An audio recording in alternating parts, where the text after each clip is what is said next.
Right, hello there. I need to do the intro. I should have started off on a different screen. See you in a second.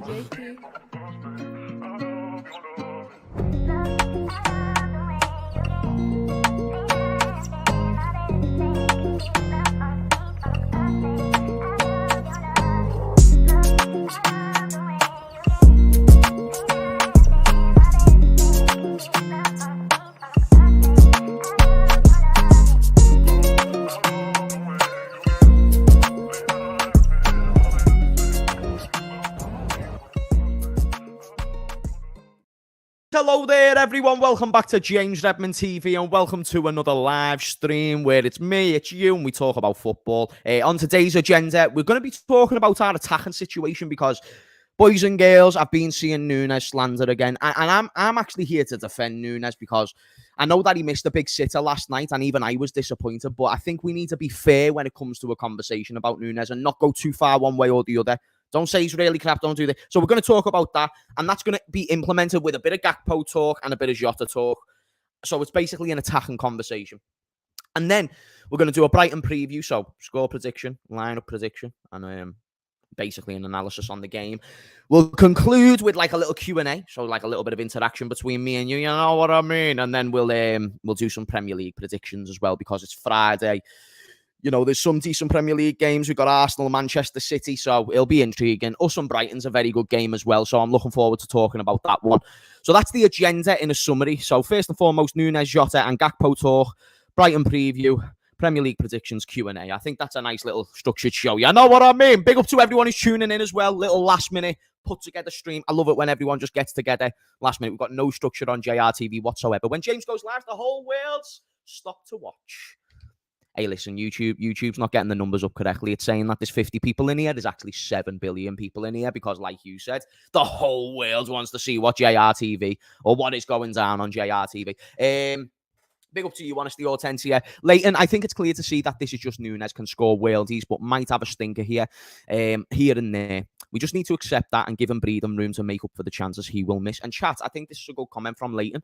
And I also think that Leighton is being very realistic with what he expects from NUNEZ. I don't think Leighton is the type of dude to say NUNEZ is going to be the next Suarez. But I also don't think Leighton's the type of dude to say that NUNEZ is the worst signing or worst flop in the Premier League, because some people can go very far one way opposed to the other. So I want you guys to interact in this, right? I want to have a proper back and forth with NUNEZ, because you know my stance on NUNEZ. You know that I think people overrate him. I think a large portion of the Liverpool fan base overrate NUNEZ to a point where it's quite pathetic. And what the protection they give NUNEZ, they don't give to other players. However, this is what I will say. Last night after the game, I saw people saying that NUNEZ is a humongous flop. People saying that he's one of the biggest flops in recent time, which is far from the truth. He's not good enough for Liverpool, which now we have to perceive what is good enough for Liverpool. What's that interpretation?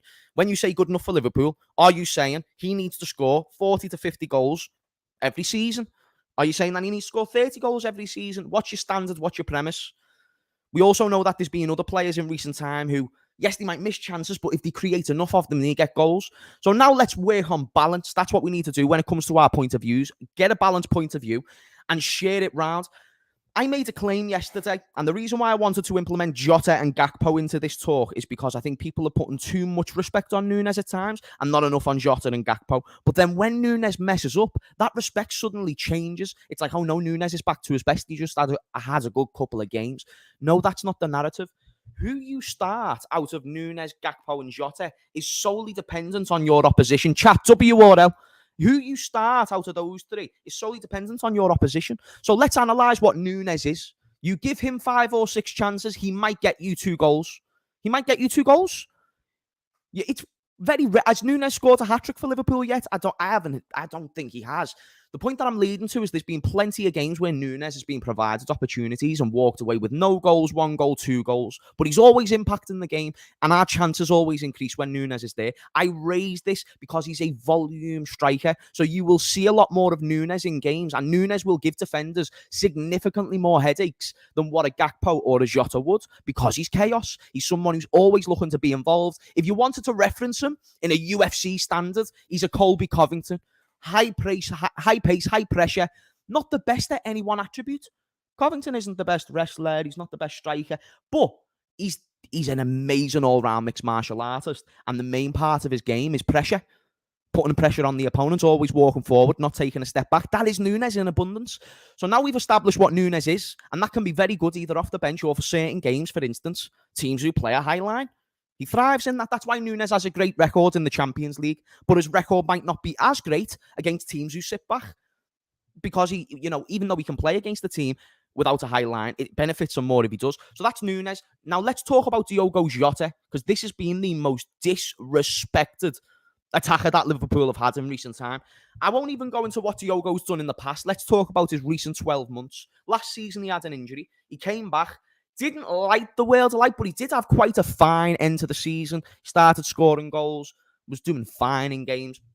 But we also know Jota and NUNEZ, to compare those two is so disingenuous. They are so different, like in every attribute. So what I said about NUNEZ before, give him 6 chances, he might score you 2. Give Jota 6 chances, and I bet you he scores you 2, 3, maybe even more. But Jota doesn't ever get 6 chances in a game. NUNEZ can get 6 chances in a game. Jota might get 6 chances across 2 games. And across those 6 chances, I can see him scoring 3 or 4. And the point that I'm saying is, give NUNEZ 100 chances across a season. Give Jota 100 chances across a season. Jota will get more. But here's the problem. Jota isn't a chance magnet like NUNEZ. That's my thing. I don't think he's someone who's going to get in the positions as more. He's not going to win the ball back as much. He's not going to beat men one-on-one as much. That sounds mad, doesn't it? You know what I mean? But, in dribbling and pace and knocking it past them. Jota, that's not his game, but he is a poacher. And we saw that in yesterday's game. We saw that in a few games this season. Because hasn't Jota still got like 3 or 4 goals? And if that's true, well, then you've got to be honest and say, well, he's just more of a goal poacher. And that's Jota for you. He's completely different to NUNEZ. And he can be very beneficial in many different ways based on style. And then the last person, Gakpo, again, he's someone who's kind of like a poacher, but he also has the element of being able to create for his teammates, which I think is amazing. And that's why he's beneficial. So dependent on your opposition is who you go with in the front line. And I don't think NUNEZ deserves all the slander, as well as I don't think Jota deserves all the slander. But now we need to realise what are they good at and how do we maximise those attributes. And I think Jurgen Klopp is doing that perfectly. But I just want to see a little bit more support for the players is all I'm recommending, because for me, I think we can give it to them. I just don't think we go too far. It's disrespectful on Gakpo and Jota to say NUNEZ starts, NUNEZ is clear, and that's it. That's so bad. That's such a bad point of view. Because if you're going to play against a low block, Jota or Gakpo will probably be better for that. And then bring a NUNEZ off the bench. However, if you want to play against a high line or someone who's going to be a little bit more expansive, then you play NUNEZ.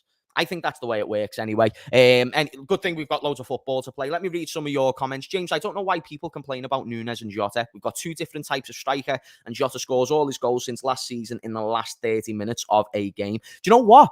That's very fair. But I think a big part of this is because Jota hasn't quite had the start of a Gakpo. He hasn't quite had the start of a NUNEZ.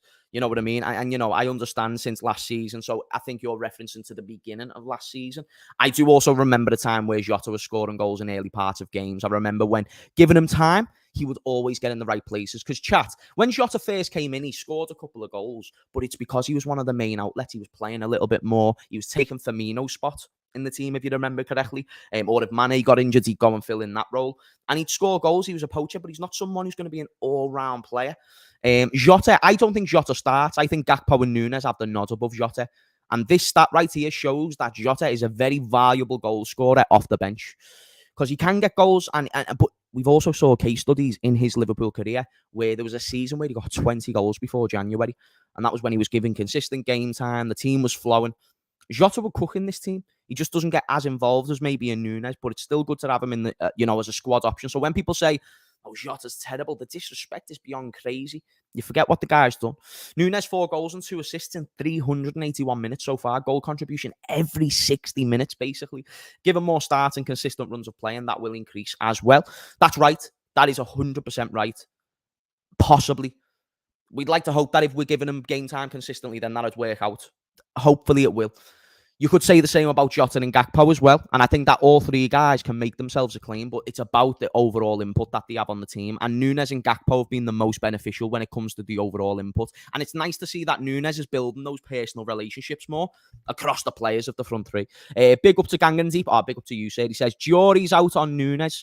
For me, originally didn't want him. I wanted a more ready-made striker. Instinctive strikers will never reach World Cup level, a world-class level. Strikers who are clinical with time and instinctive will reach world-class level. I hear what you're saying, bro. I hear what you're saying.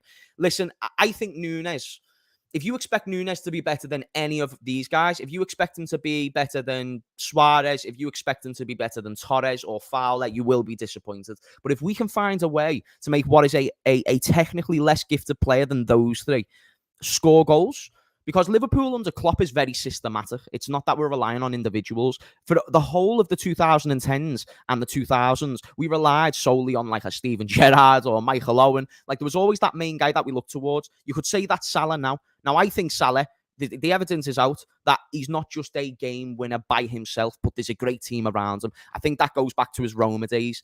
He weren't scoring 30, 40 goals in Roma. Now, you can also say that's because he's a late bloomer, but I think it's partly because of Jurgen Klopp as well. And I do think that Jurgen Klopp's input, times with Salah's commitment, hard work, willingness to improve, is what's got him to the level that he's at now. And I don't think Salah was world-class when he joined Liverpool. So I do think Nunez can become world-class, but it won't be for the reasons that Suarez, Torres, and all those became world-class. Nunez will become world-class for big moments, big goals, not amazingly dribbles past five players and does this, but just some amazing instinctive finishes, as you said. So I understand where you say he won't reach a world-class level. And when people say, for instance, his finishing's clearly improved, I don't think it has. I think his finishing has always been the same. For instance, James, when I go to the park, James will score some world-class goals, but then there's goals where it looks like James being what he is, which is a non-professional footballer who barely plays football. I think you guys have that as well. Think about it, chat. If you don't have that sweet spot on the ball, but you can hit it sometimes, that's what Nunez is. Just because he scored a great goal against Newcastle doesn't mean his finishing's improved. But what has happened is his composure's improved, his decision-making's improved. He passes the ball a little bit more. It's still not perfect. He still gets things wrong. But he's not a better finisher. He's not a better dribbler. He's the same. Because those things don't really improve after your teenage years anyway. But this will change. This will improve. Your physicality can improve. That's what Nunez needs to keep on improving. Because he's not going to become a striker who becomes clinical and scores the majority of his chances. But he can become a striker who's constantly involved. He's already that. Now it's just about polishing up the mental aspect of his game. So I agree with you. I hear what you're saying, Gangandeep. And again, that's a more balanced point of view on Nunez. You're not saying he's crap. You're just saying, I don't think he might become world-class. Or some people might say, I think he can become world-class, but it's good to be balanced. I think Jota down the middle with Nunez as the rotation on the left with Diaz would suit both of them. I think Jota down the middle with Nunez. So are you saying two up top, Leighton, or are you saying move Nunez to right wing, Jota in the middle, and Diaz on the left? Or are you saying Diaz on the right and whatever? And how come Salah doesn't fit in that equation? I'm only messing. I was thinking, why do you think he's going to go to Saudi? But he'll get more chances. Nunez will get more chances. Now we've got to analyse efficiency. So if we're going to get 10 chances against one team, but then we're going to get 5 chances against another team, let's say we get 10 chances in the first game and Nunez has 5 of those, chances are he might score 1 based on conversion rate. He might score 1 or 2. Now let's analyse the game where we get 5 chances. Jota is a better player to get on the end of one of those chances than Nunez because his finishing's better on his right foot, left foot, and he's a better header of the ball. His involvement isn't as much.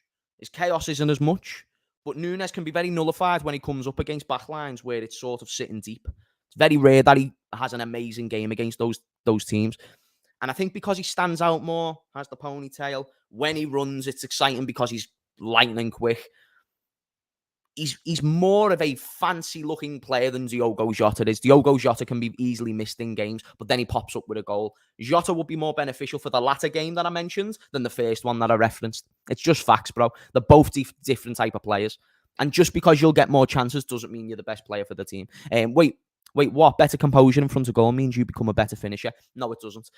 What it means is that your technique is still the same as what it was last season. You might get more goals, but it doesn't mean you're a better finisher, because finishing is solely technique. Now, also, it implements the mentality side of things, which is what's going to increase those goals.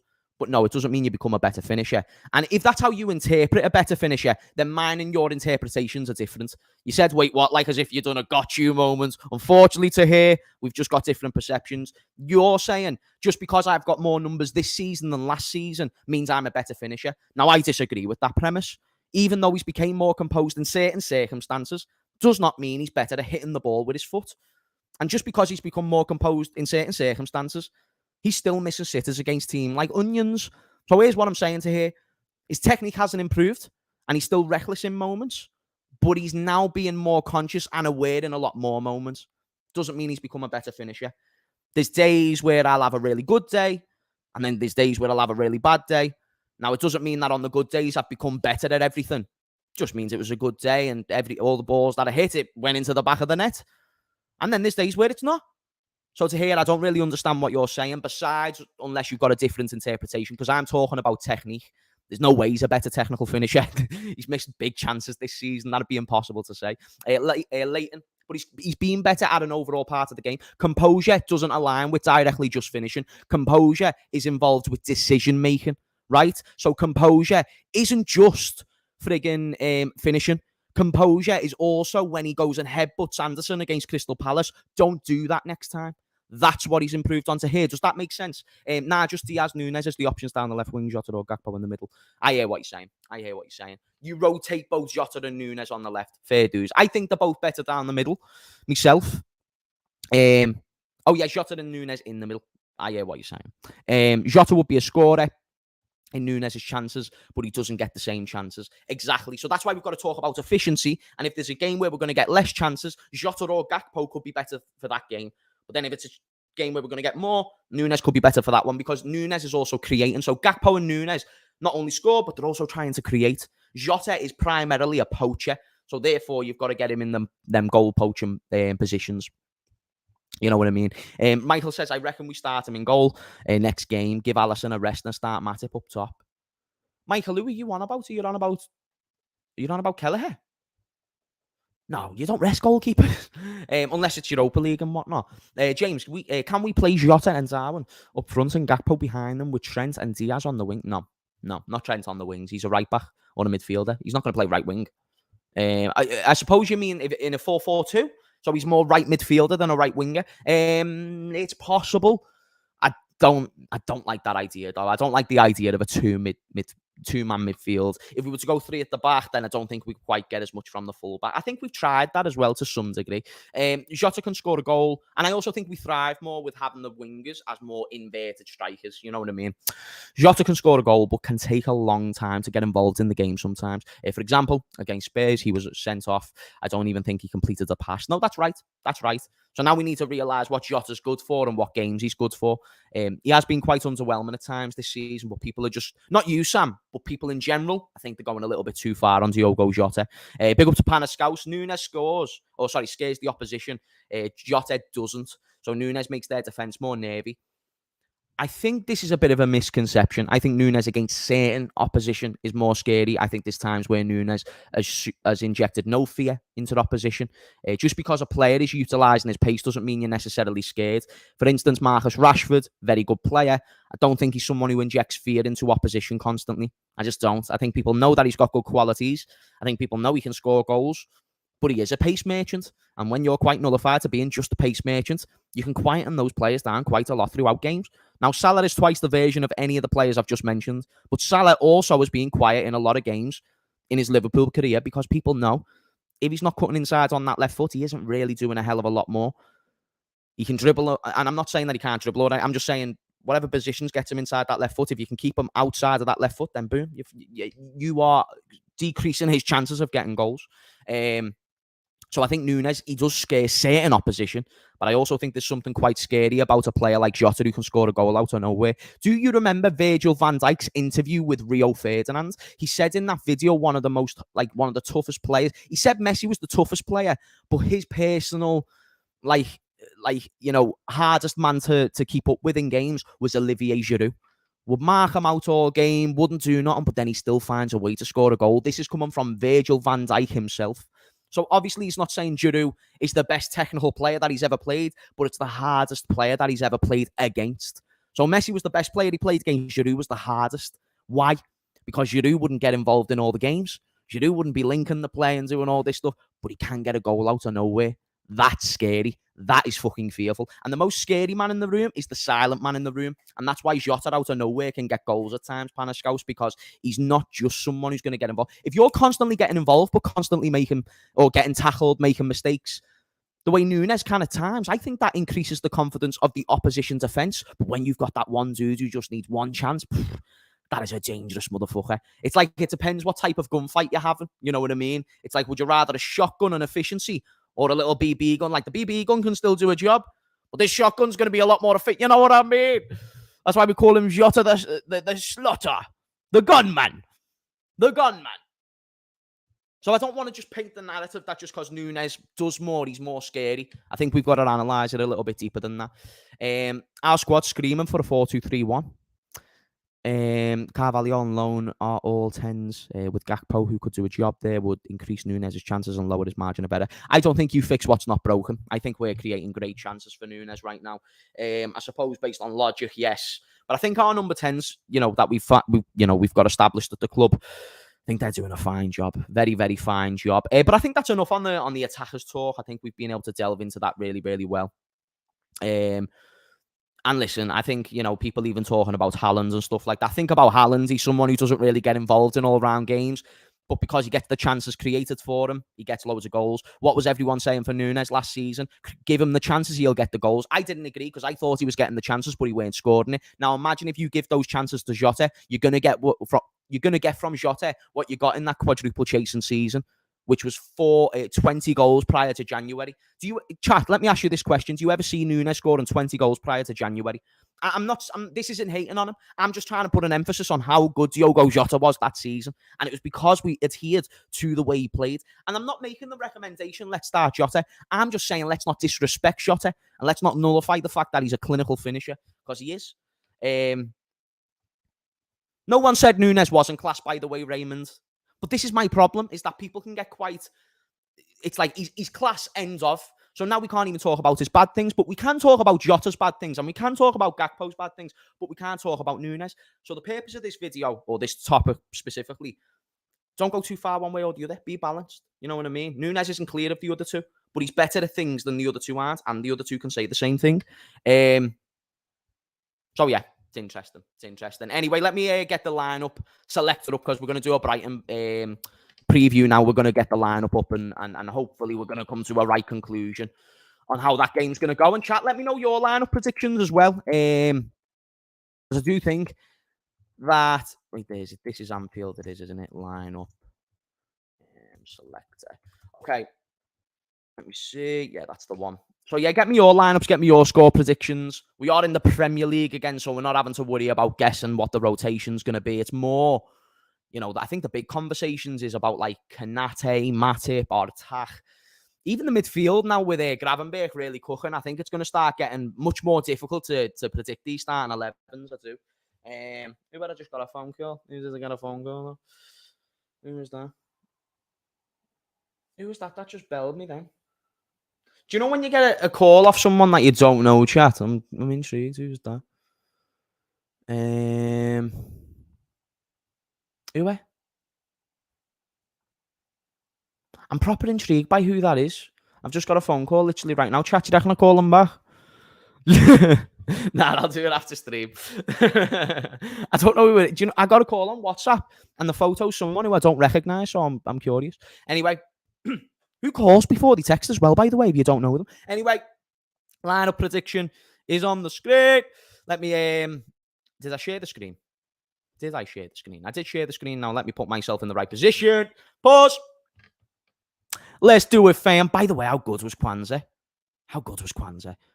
Hey, chat, do you know Kwanzaa doesn't break into the first team? How much do you think we'd sell him for? Like, do you know if he continues this trajectory, keeps putting in good performances, obviously with his age. Oh, by the way, and shout out to Kwanzaa, he just got his first call up for England's international duty, which is amazing. I'm so gassed for the guy and the performance.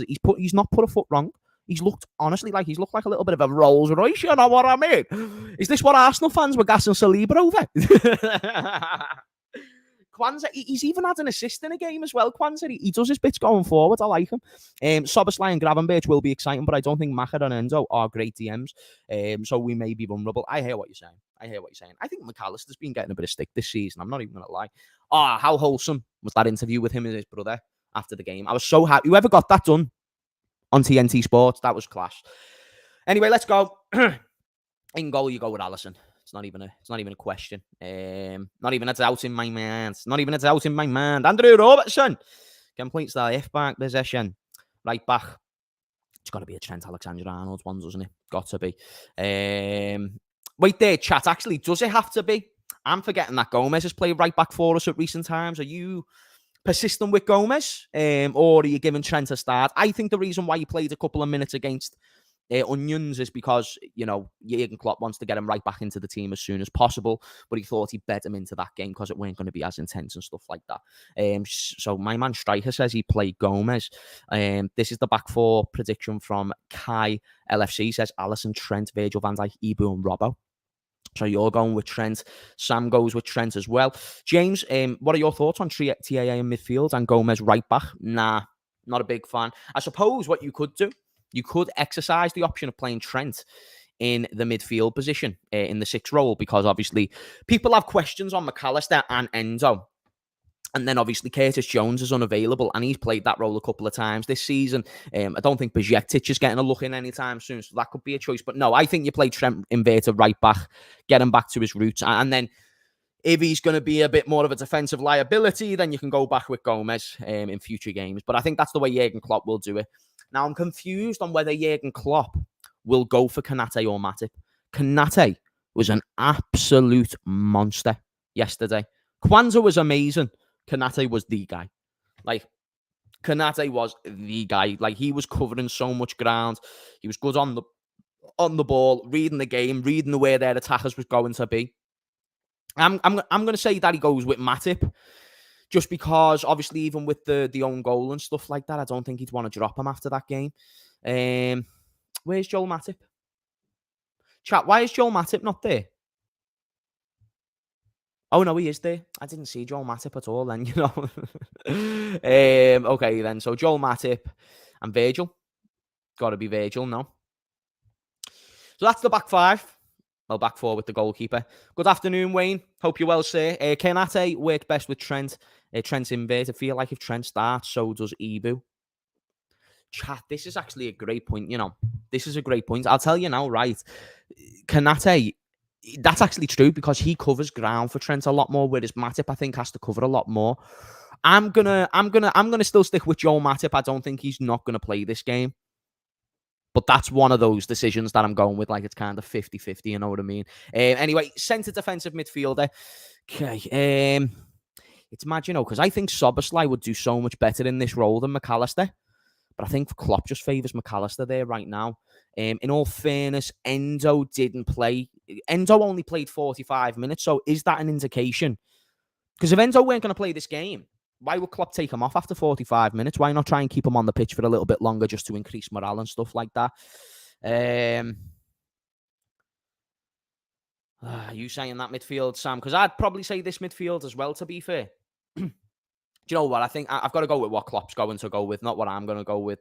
I think if it's not Endo, it's going to be McAllister. And I think the other two kind of speak for themselves. I think Szoboszlai has owned this part of the midfield. And then now let's go into Gravenberch. Opportunity for him to prove himself, man. Gravenberch has got a big chance here to do what Trent did to Klein, to do what Robbo did to Moreno, you know, to do what Matip did to Gomez. Get your place in that team, guaranteed. And you know, Curtis has took that position. He's done well in that position. I think Gravenberch is the dude to take over. I really do. He was amazing last night. His man of the match performance, incredible, absolutely incredible. And I'm gassed that we've got Gravenberch because I think he's probably the most overlooked signing of the window, kind of like the way we low-key overlook Jota.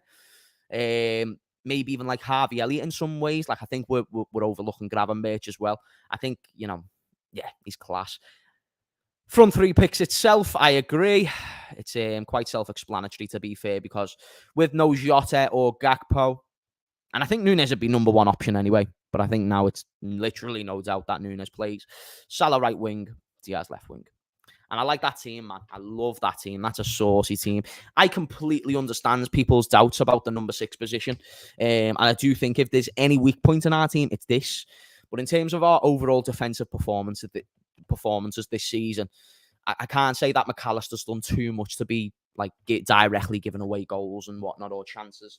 So yeah, I'm gassed with that team. I think that's enough of a winning team as well. I think my Wi-Fi is doing a Banzulu thing, so do let me know if it's sound chat. Score prediction! Give me a score prediction of the game. What are we saying? I'm going to go with a 3-1. I think a 3-1's a good shout. So I'd say 3-1 because we're 3-1 FC. Brighton will probably score, but they do have a tendency to concede as well. So that's where I'd sit there and say we've got a chance. I thought Lucho was sluggish last night. I think he's been great all season, but he looked a bit off last night, just my opinion. I think the team was just low intensity. Besides Gravenberch and Konate, I don't think anyone looked great. I think even Salah was bad. I just don't think it's anything to imply, Diaz directly like finding a lot of form. But I think that's more than a fair enough construction to have. Solly March, right winger, has been directly involved in 5 of Brighton's last 8 Premier League goals against your Liverpool with 2 goals and 3 assists. Wow. So this is a player that we're going to need to really keep an eye on as well. And he'll be coming up against Robertson. So we're going to need, it would be Gravenberch playing left centre mid who's going to try and solve that, dude. So we're going to need to have proper energy in the midfield, high intensity. So don't be surprised to see Enzo play. But I do think he's going to give it to McAllister because he didn't start the game on Thursday. Arguably our best team minus Matip for Konate. I think our best team is when Matip plays and he's at his full best. I think this is our best team. I think it's by far our best team. I think the jury's still out on what can happen in the number 6 role, but in terms of a midfield trio, that's the best midfield trio that we've got. And I think Matip's better than Konate overall. I don't think Konate's ever done anything to warrant saying he's better than Joel Matip. The only way Konate becomes better than Joel Matip is if Joel Matip becomes finished. Like, obviously, Konate's still improving season by season, but Matip is so underrated and world class for me.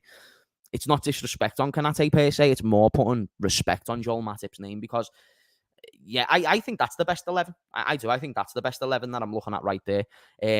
Maybe Gakpo for Nunez. Maybe. But that's me being picky. Great show. Thank you very much, Rishi. I appreciate you, sir. Marsh Console. He does my head in playing against us. He gets hat-trick last season or something. Yeah, at least we haven't got McAllister playing against us or Caicedo, who bossed the midfield last time against us. Yeah, screw those guys, fam. Screw those guys. If they keep doing it, we'll just buy them. So typical of Nunez bags a hat-trick after that horrific miss, yeah. Such a Nunez thing to do. James, did you watch the McAllister brothers interview? I did. It was amazing. It was proper wholesome, wasn't it? I enjoyed it, though. I love that type of stuff. Massive game before the international break. Huge game, King Mo. Huge game. But yeah, Track, thank you for watching this stream. Thank you for tuning in. I think it's been a nice, productive stream. We got to get a little starting 11 prediction together. We've got big games this weekend as well. And hopefully I'll bring some more content for you between now and the end of the day. It's just news has been a little bit slow. There's not many topics to talk about. I might even do a Q&A later tonight if you guys are game. And I was going to do the Premier League predictions, but just to make tonight's show longer, if I do end up doing one, I'll save the Premier League predictions for that show. But we had a nice little half an hour, paced it through.